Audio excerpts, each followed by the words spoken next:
Escojo Estados Unidos como punto de partida. ¿Por qué? Primero, porque es representativo. Y segundo, por el nivel de impacto y de correlación que tiene Estados Unidos con el resto de mercados, ¿no? Con Latinoamérica, con Europa, eh, tiene un alto nivel de correlación. Entonces, cuando hablamos de Estados Unidos, no solamente estamos hablando del 25% del PIB, estamos hablando de más de la mitad del mundo por el nivel de influencia que tiene. ¿Ok? Bien, entonces, primero que nada, en Estados Unidos, ¿qué es lo que está pasando? A ver, la inflación. La inflación ha sido el dolor de cabeza. Si las tasas de interés están subiendo, es por la inflación. Entonces, y bueno, a su vez la inflación es la consecuencia de otras cosas de la política monetaria. Entonces, eh, pero la variable a ver es la inflación, ¿no? Entonces, ¿qué está pasando con la inflación? El objetivo de la Fed en Estados Unidos es que la inflación llegue al 2%. Todavía no logra bajar la inflación no logra bajar a menos de 3%, ¿no? Entonces, desde ese punto de vista, no se está cumpliendo, no se está avanzando con la lucha contra la inflación. Entonces, está ligeramente por encima de 3%. ¿Qué es lo que pienso yo después de haber visto las estadísticas? Que va a ser difícil que baje del 3%. Es posible, pero va a ser difícil. ¿Por qué? Porque como les decía, la inflación es una consecuencia, ¿no? Es una consecuencia de la oferta de dinero. Entonces, estamos hablando que la oferta de dinero, lo que se conoce como el M0, vamos a ver qué es lo que está pasando con el M0. Hay que decir antes de ver eso que la inflación, si vemos el último año, sí hay una reducción, ¿no?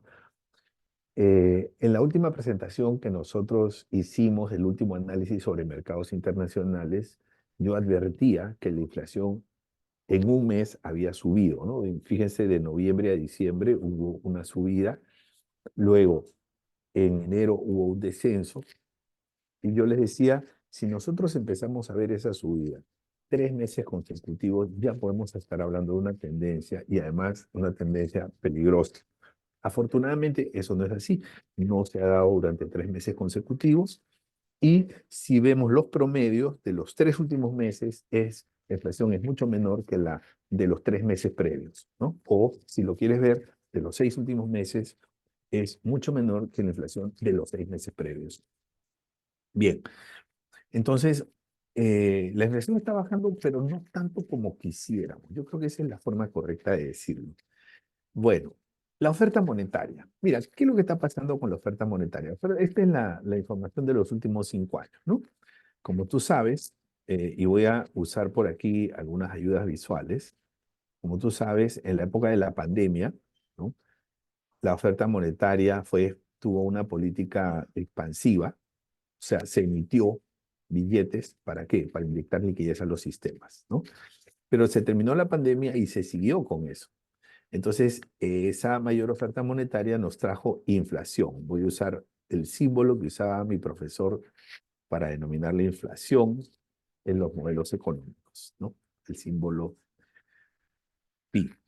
Entonces, eso produjo inflación. Entonces, cuando dieron cuenta que el mundo estaba cambiando de estructura debido a esta inflación generalizada a nivel mundial, entonces se redujo la oferta monetaria, porque si no, la inflación llegaba a doble dígito. Y luego, ¿qué ha pasado? La inflación, o perdón, la oferta monetaria se ha seguido reduciendo, pero miren el último año. En el último año, o sea, cuando nosotros observamos lo que ha pasado en el último año la oferta monetaria no ha disminuido, la oferta monetaria ha tenido un incremento. Eso hay que verlo con cuidado porque eso puede tener consecuencias. Primero, que la inflación no baje como nosotros quisiéramos. Por eso es que estamos viendo que la inflación no está bajando como nosotros quisiéramos. Pero otra consecuencia que tiene esa mayor liquidez es que esa mayor liquidez se va a algún lado.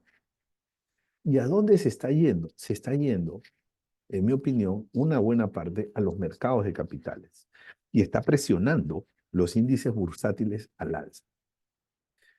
Y ustedes me dirán, ¿eso significa entonces que los mercados bursátiles están inflados? Eso significa que probablemente hay una burbuja. Bueno, en el mercado bursátil, los mercados bursátiles están batiendo récords hoy en día y hay dos componentes que lo explican. La primera, una razón de fundamentos, razones financieras, es decir, explicaciones financieras que hace que el precio de las acciones suba.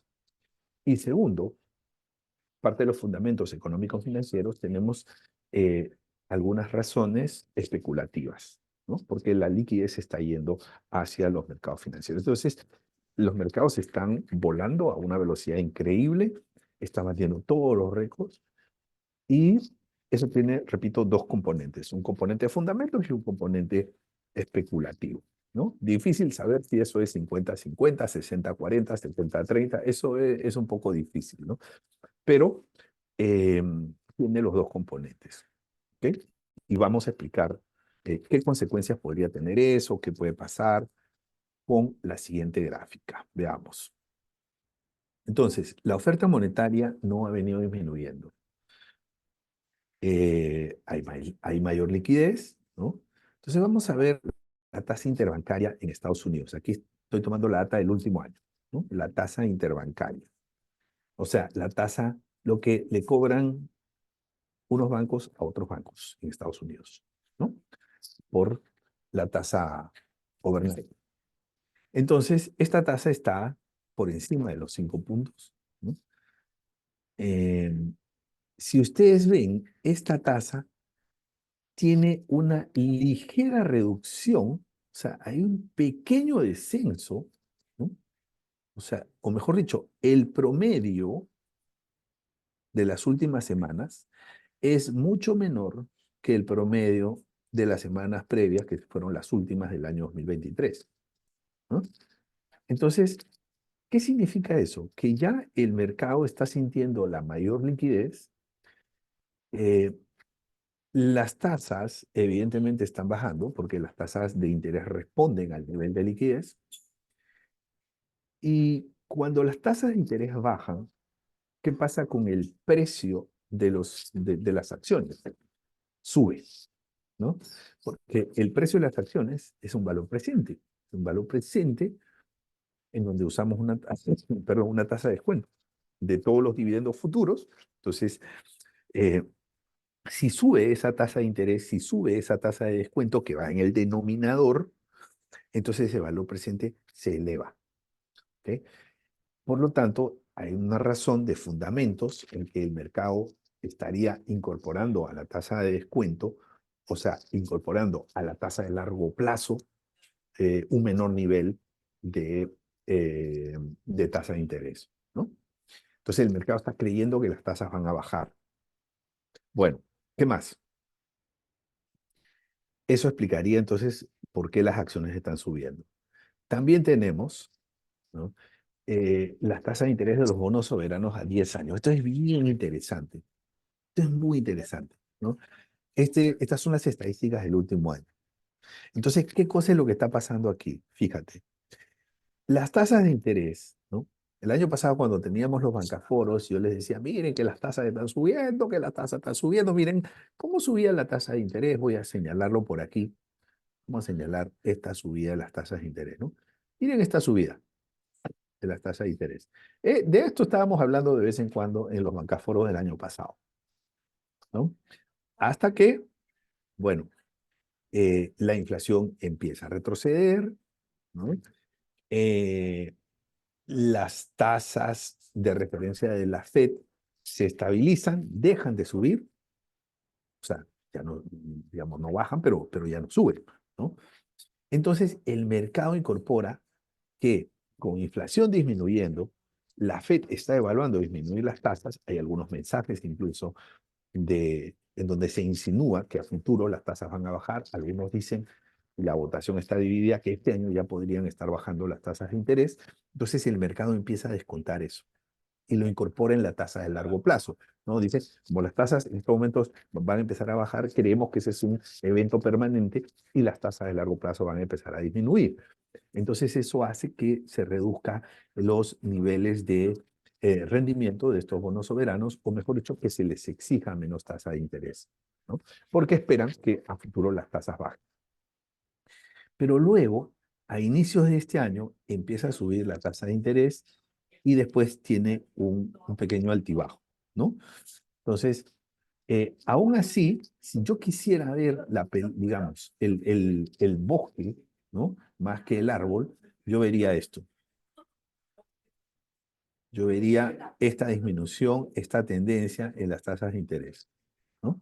Y estos simplemente son los altibajos que se dan en el mercado por expectativas o por eventos puntuales. Pero la tasa de interés, el mercado está esperando que baje. Dicen que el mercado nunca se equivoca. ¿Sí? Y ese pensamiento no es un pensamiento muy descabellado. Normalmente los mercados se anticipan a cosas que van a suceder, ¿no? Entonces, es un tema del que se puede discutir mucho, pero lo que sí es cierto y lo que se visualiza aquí es que los mercados están considerando que las tasas de interés van a bajar o tendrían una tendencia a la baja. Muy bien. Entonces, ¿qué es lo que está pasando con los índices bursátiles? Si el mercado piensa que las tasas de interés van a bajar, entonces las acciones se van a disparar y las acciones se están disparando, ¿no? Entonces, aquí en esta gráfica ustedes ven el índice bursátil de las 500 acciones más representativas en Estados Unidos, ¿no? Y estas acciones han subido casi un 30% en el último año. O sea que si ustedes invertían en este índice, tenían como un 30% de ganancia en un año, ¿sí? En dólares. ¿Okay? O sea, nada malo, ¿no? El tema es que ese 30% tiene un nivel de riesgo que otras opciones de inversión no tienen. ¿Okay? Bueno, entonces, fíjate lo que está pasando. Aquí yo quisiera hacer notar algo y voy a usar nuevamente la gráfica. Esta es una línea de crecimiento, una pendiente normal de crecimiento. Esta es una pendiente acelerada, ¿no? Aquí tú ves que, digamos, la pendiente es mayor, ¿no? Cuando tú tienes mayores, mientras mayor sea la pendiente del crecimiento del índice bursátil, mayor es el peligro de que después haya un altibajo o un bajoncito, ¿no? Que precisamente es este bajoncito, y después una subida, y después otro bajoncito, ¿no?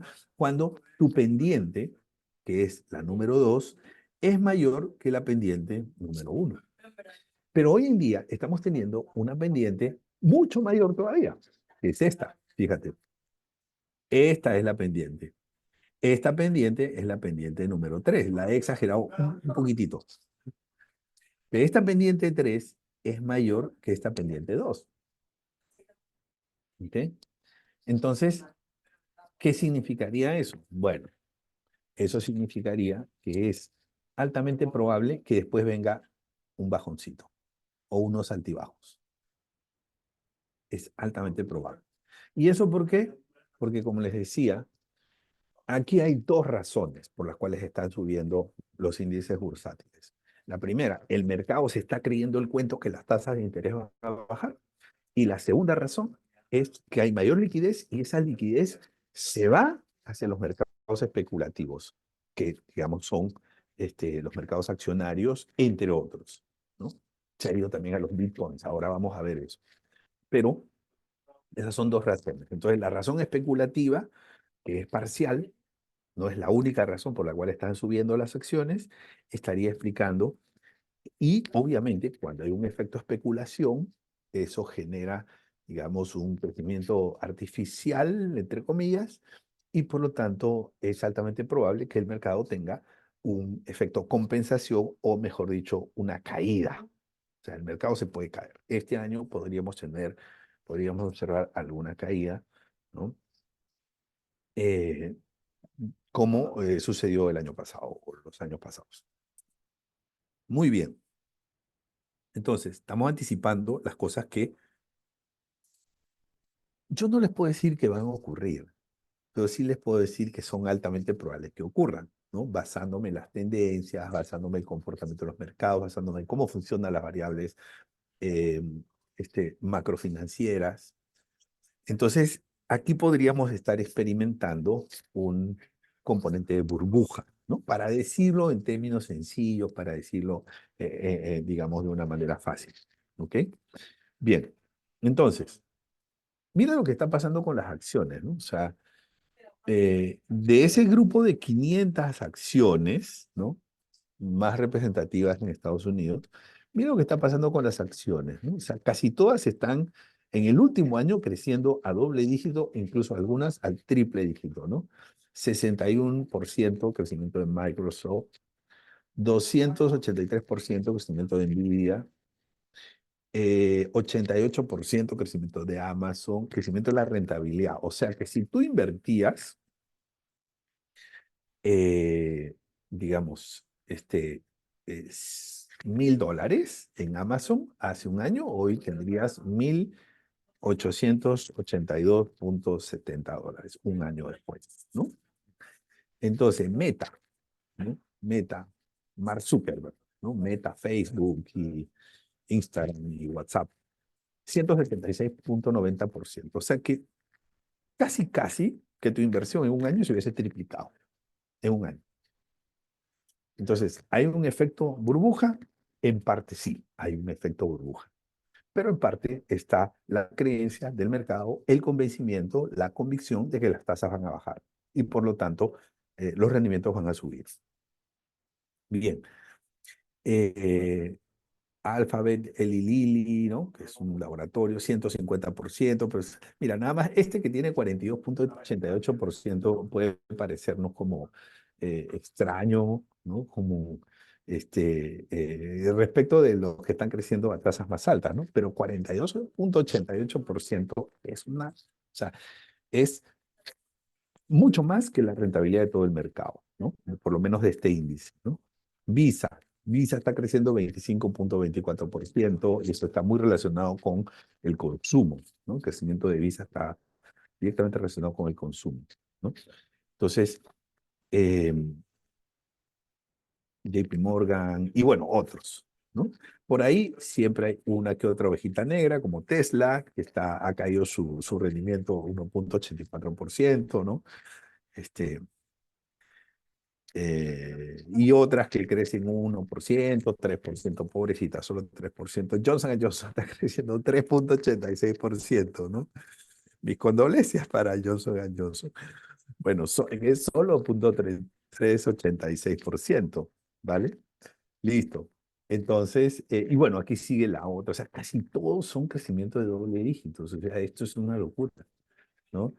Es verdad que hay un componente de fundamentos financieros por el efecto tasa de interés, pero también es verdad que hay mayor liquidez y que esa liquidez, en mi opinión, se estaría yendo hacia la compra de estos instrumentos, presionando al alza los precios, pero con el potencial riesgo de que esto tenga una caída en los próximos meses, ¿no? O sea, lo que se llama un ajuste de mercado, ¿no? Está Bank of America, 9,43. Pobrecitos, solo los 9,43 están creciendo. Bueno, así es, señores. Entonces, eh, pero mira cómo no solo es el comportamiento de las acciones de Estados Unidos, ¿no? Porque lo que pasa cuando tú vives en un mundo de inversiones globales, ¿no? Entonces los mercados empiezan a alinearse, ¿no? Porque los inversionistas, o sea, los que invierten en Estados Unidos no solo son de Estados Unidos y los de Estados Unidos no solo pueden invertir en Estados Unidos. Entonces empiezan a pasar cosas como, por ejemplo, qué pasa con el índice bursátil de Japón, ¿no? De las 225 empresas más representativas. O sea, claramente también están subiendo de precio. O sea, cuando tú ves este crecimiento, ¿no? Mira, está en el último año, o sea, están subiendo de 28,000 a 40,000. ¿no? O sea, casi un 40%, ¿no? El crecimiento de la bolsa en Japón. O sea, cuando yo te hablo de que las acciones se están disparando, no solamente estamos hablando de Estados Unidos, estamos hablando de casi todo el mundo, con algunas excepciones. ¿Ok? Mira, ¿qué es lo que pasa? En Reino Unido se está viviendo el efecto Brexit. Ese es el problema cuando las democracias son muy apasionadas, ¿no? O sea, ellos dijeron, no, nos salimos del Brexit, no, pero fíjate que va a ser doloroso. No me importa, no me importa, nos salimos del Brexit. Bueno, se salieron del Brexit y en estos momentos están pasando por situaciones difíciles de desempleo, situaciones difíciles eh, en la parte sociopolítica. Entonces, no logran, digamos, recuperarse. Y aquí, pues sí, puedes ver tal vez un incremento en el último año, ¿no? Del 2023 al 2024. Por supuesto que sí, hay un incremento. Mira, aquí está, del 2023 aquí está, hay un incremento, pero ese es un incremento de menos de 10% de índice bursátil, ¿no? O sea, entonces aquí hay otros efectos. Y la salida del Brexit le está pasando facturas al Reino Unido. Claramente se ve eso, ¿no? Bueno, luego tenemos otro mercado que también es interesante, es Alemania, ¿no? Alemania es bien interesante lo que está pasando en Alemania. Yo creo que comprueba el efecto, digamos, expectativas, porque Alemania es un país que está en recesión. O sea, su PIB no está creciendo. O sea, es más, está disminuyendo, está decreciendo, ¿no? Entonces ellos están decreciendo 1%, es un país que está en recesión, pero mira cómo está creciendo su índice bursátil en el último año. Vamos a ver aquí la pendiente del último año. Mira, ahí está, ¿no? Y eso más o menos, ¿no? Más o menos es como entre un 20 y 25% de crecimiento en el índice bursátil de un país que está en recesión. ¿Cómo se explica eso? Bueno, hay un efecto de especulación. Hay gente que habla de que aquí hay una mega burbuja. Yo no creo que tanto. Yo creo que sí hay un componente especulativo, sí creo que hay un componente burbuja, sí creo que la bolsa, los mercados bursátiles van a tener un ajuste, ¿no? Un viernes negro, o sea, es un lunes negro, no sé, alguno de esos va a venir y lo comentaremos en su momento en el bancaforo que corresponda, ¿no? Eso, ese ajuste va a tener que venir, porque los fundamentos no se alinean, ¿no? Entonces, eso es lo que está pasando en Alemania, ¿no? En Francia también tenemos un boom, ¿no? No pasa por su mejor momento Francia en cuanto a la economía, pero tenemos un crecimiento también en el índice bursátil, una pendiente importante. Ese crecimiento está superando el 20% interanual del índice bursátil, pero mira, China. Ajá.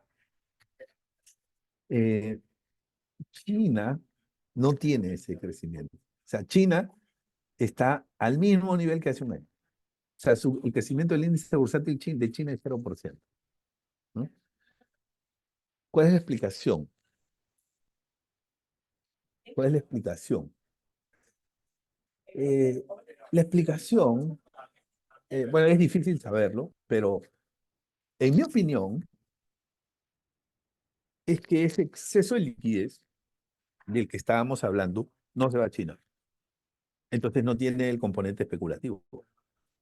Por lo tanto, es un índice más puro. O sea, los inversionistas que suelen invertir en los mercados occidentales, cuando hablo de mercados occidentales no me refiero a la geografía, sino me refiero a los países donde Estados Unidos tiene influencia o los países que tradicionalmente son aliados y socios de Estados Unidos. Entonces, los inversionistas que suelen invertir en mercados occidentales normalmente no necesariamente invierten en el mercado chino, porque probablemente no tienen la confianza del mercado chino. Entonces, ese exceso de liquidez del cual estamos hablando probablemente no se está yendo a China, ¿no? Esa es mi hipótesis. Esa es mi hipótesis. Y en los fundamentos, China ha tenido algunas quiebras. China es un país que digamos, planificó mucho su crecimiento, creció como más de 20 años al 8% y se sobrecalentó porque llegó un momento en que no podía tener ya un crecimiento interno y en el momento en que ellos quisieron salir hacia afuera, y esa es un poco la estrategia de crecimiento hacia afuera, les ha costado, ¿no? Les ha costado porque el mundo occidental no le abre las puertas tan fácilmente a China, les ha costado porque, digamos, existen acuerdos comerciales en donde ellos no, digamos, tienen que mantener un juego limpio, ¿no? Libre de subsidios y esas cosas. Y entonces, en Latinoamérica han tratado de entrar, ¿no? Eh, a Costa Rica le regalaron un estadio para ver qué otros negocios podían hacer en Costa Rica y así su modelo de crecimiento, ¿no? No solamente se limite a dentro de China, donde construyeron toda la infraestructura del mundo, sino que además querían llevarlo hacia afuera. Entonces, eh, ha optado por tratar de entrar en Latinoamérica. Obviamente no es tan sencillo, ¿no?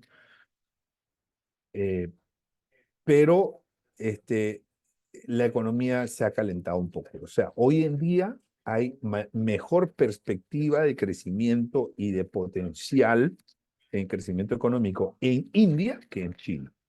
¿Ok?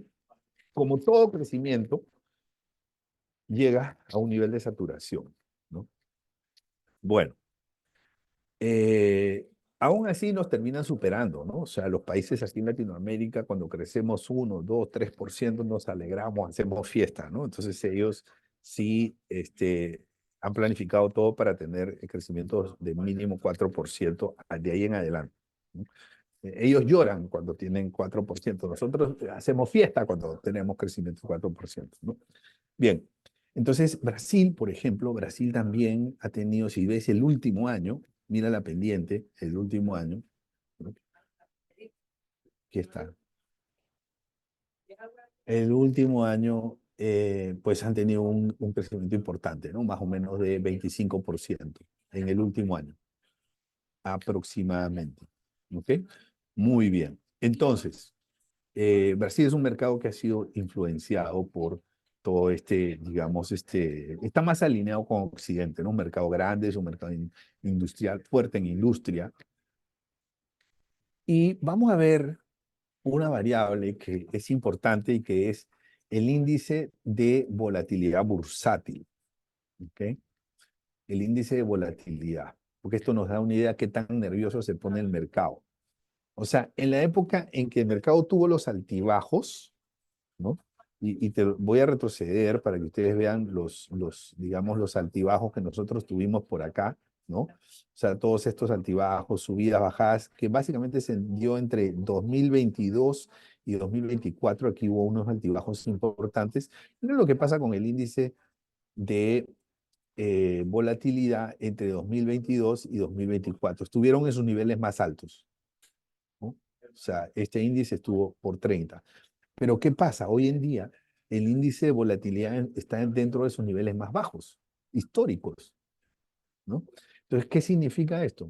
Significa que eh, así como hay un componente especulativo, también hay un componente de confianza en que no vamos a tener shocks externos importantes y que las tasas de interés van a bajar, ¿no?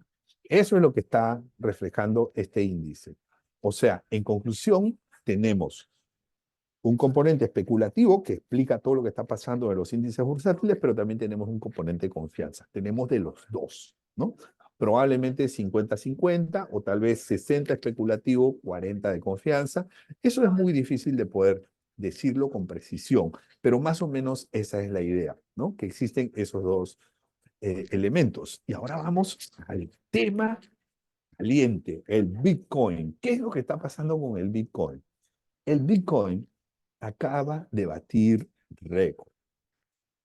Si ustedes revisan los bancaforos de hace un año o de hace 2 años, yo les dije, y los que nos siguen toda la semana, les dije, esto va a subir. Eh, y yo me alegro, porque es más, se lo dije cuando el Bitcoin estaba en su punto más bajo, que creo que llegó como a 16.000, ¿no? Algo por ahí. Este, por lo tanto, los que invirtieron 10.000 en esa época, hoy día tienen más o menos 50.000. En serio. Yo no invertí. Y ustedes me dirán, pero qué tonto que eres, ¿cómo no inviertes? ¿No? Y tengo que confesar que yo suelo tener ese dilema, si invierto o no invierto en Bitcoin. Y el dilema es fuerte cuando tú sabes, no, no es que sabes, ¿no? Sino que tienes la convicción, el pensamiento de que Bitcoin va a subir, ¿no? Y yo sabía, yo sabía, o sea, no por seguridad, sino por convicción de que Bitcoin iba a subir. Entonces, ahí tienes un dilema, en el fondo es un dilema ético, porque si yo invierto, mira lo que pasa, si yo invierto en Bitcoin, yo ya no puedo hablar de Bitcoin en los bancaforos con la misma soltura, con la misma independencia, con la misma tranquilidad, con la misma neutralidad que lo hago ahora. Yo les digo, yo no tengo propiedad, inversión en Bitcoin, no tengo. Entonces, eso me permite a mí ser más independiente, ¿no? Entonces yo escojo ese camino. Oye, pero ese camino te ha costado un montón de dinero. Bueno, por eso tengo el dilema, si no, no sería dilema, si fuera fácil la decisión. Hasta ahora, el día que invierta en Bitcoin, yo les diré a ustedes, bueno, ya invertí en Bitcoin, así que ya no soy tan independiente, así que ya no me hagan tanto caso, ¿no? Pero por el momento puedo decir las cosas tal y como las pienso, ¿no? Eh, ¿Qué es lo que está pasando con el Bitcoin? Primero, el Bitcoin es un activo volátil, es un activo de mayor riesgo. Los activos de mayor riesgo son los que más crecen, tienen mayor volatilidad. Entonces yo les decía, ¿va a haber un ajuste de mercado? Sí. Bueno, también va a haber un ajuste en Bitcoin. El mercado sube, Bitcoin también sube y sube más porque su volatilidad es mayor. Segundo, eh, ¿podría seguir subiendo? Sí, de hecho yo creo que va a seguir subiendo. En el largo plazo esto va a ir, o sea, ya batió récord y en el largo plazo, por condiciones de oferta y demanda, y permítame ser muy primitivo en mi pensamiento, digamos, de economista, cuando, o sea, los precios tienden a fijarse normalmente por oferta y demanda, por lo menos en este caso es oferta y demanda. Entonces, lo que yo percibo, así se los digo muy, muy, eh, mm, muy primitivamente, ¿no? Lo que yo percibo es que la demanda de Bitcoin va a tener una mayor velocidad que el aumento de la oferta. El aumento de la demanda va a tener una mayor velocidad que el aumento de la oferta. Y por esa razón va a subir el Bitcoin. O sea, es muy elemental y es eh, bastante cándido el argumento de por qué el Bitcoin va a subir. Pero lo veo así, muy sencillo, ¿no? Entonces, eh, por supuesto que hay gente que me dice, Ernesto, tú deberías regalarle a tus hijos, ¿no? $1.000 en Bitcoin a cada uno, ¿no? Y que los dejen ahí y que no los toquen en 20 años. Y yo digo, no, porque yo, si hago eso, o sea, dentro de 20 años ellos van a ser millonarios y van a ser malos millonarios, que van a creer que el dinero aparece de la nada. Y el buen millonario es el que le cuesta ganarse los millones y eh, el que valora, ¿no? Las cosas y el que por lo tanto cuida las cosas, ¿no? Eh, y, y yo creo que si les regalo unos bitcoins, ellos van a pensar de que el dinero llueve, ¿no? Y realmente no es así, ¿no? No tiene nada de malo ganar dinero, pero hay que hacerlo, digamos, porque asumiste un riesgo Y de asumir ese riesgo te llevó a una rentabilidad, ¿no? Porque tuviste un sacrificio y ese sacrificio te llevó a la rentabilidad, pero no porque papito vino y te dejó unas cuentitas ahí con unos códigos de seguridad para que digamos, puedas disponer de esas cuentas dentro de 20 años, ¿no? O sea, este, mejor invierto esos $1000 en, eh, en educación en ellos, ¿no? Porque la educación no solo es de la escuela. Pero bueno, entonces, para cerrar el tema del Bitcoin. Bitcoin es más volátil y está captando la liquidez o el excedente, el exceso de liquidez que está apareciendo en los mercados internacionales. ¿Ok? Lo mismo el Ether. El Ether es la moneda de Ethereum o Ethereum. Eh, eh, Ethereum es la plataforma, ¿no?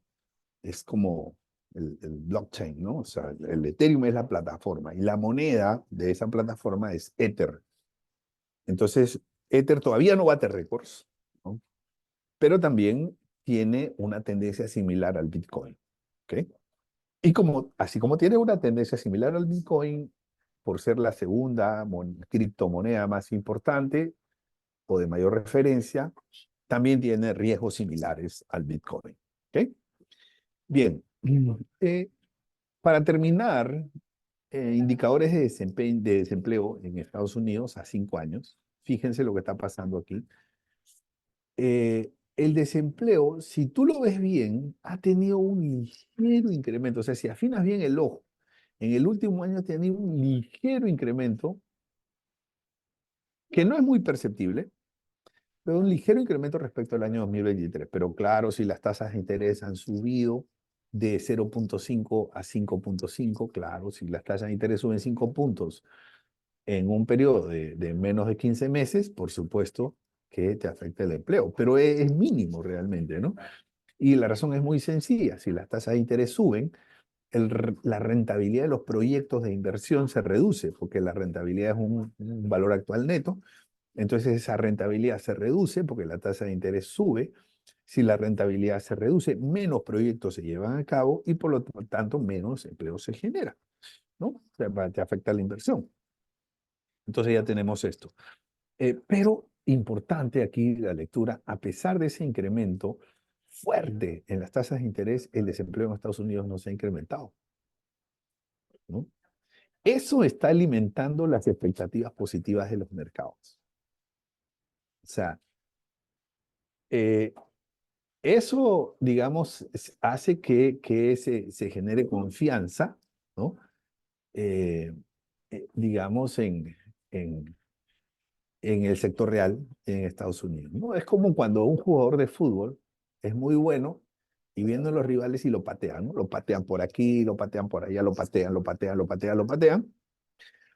Y el jugador, ¿no? Después de que lo han pateado, se para y sigue jugando como si nada. Eso hace de que su equipo tenga confianza en ese jugador. O sea, se refuerza la confianza en el jugador, ¿no? Y en lugar digamos, de dejar de darles el balón a este jugador que está muy pateado, se lo dan más, porque sabe que es un jugador que se recupera y que es casi como que inmune a las faltas de los rivales, ¿no? Entonces aquí lo que estaría pasando, si me permiten la metáfora, es que el mercado está sintiendo que eh, el sector real en Estados Unidos está siendo relativamente inmune, ¿no? A los aumentos en la tasa de interés. Y eso refuerza la confianza en los mercados y eso alimenta las expectativas positivas y aumenta el precio de las acciones. Bien, entonces, eh, cuando haces una medición un poquito más microscópica del índice de desempleo, que aquí te decía, no se ve mucho, pero hay un incremento. Bueno, aquí se ve mejor, ¿no? Aquí se ve que, bueno, también la gráfica no ayuda mucho porque esta gráfica va de la escala de 340 a 380. El promedio en esta zona 1 no es igual que el promedio en esta zona 2. O sea, el promedio en el último medio año es más alto. O sea, sí se está afectando el desempleo.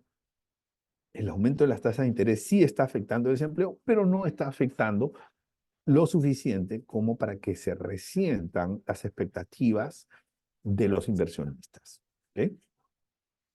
Bien, amigos y amigas, eso ha sido todo por hoy. Muchísimas gracias.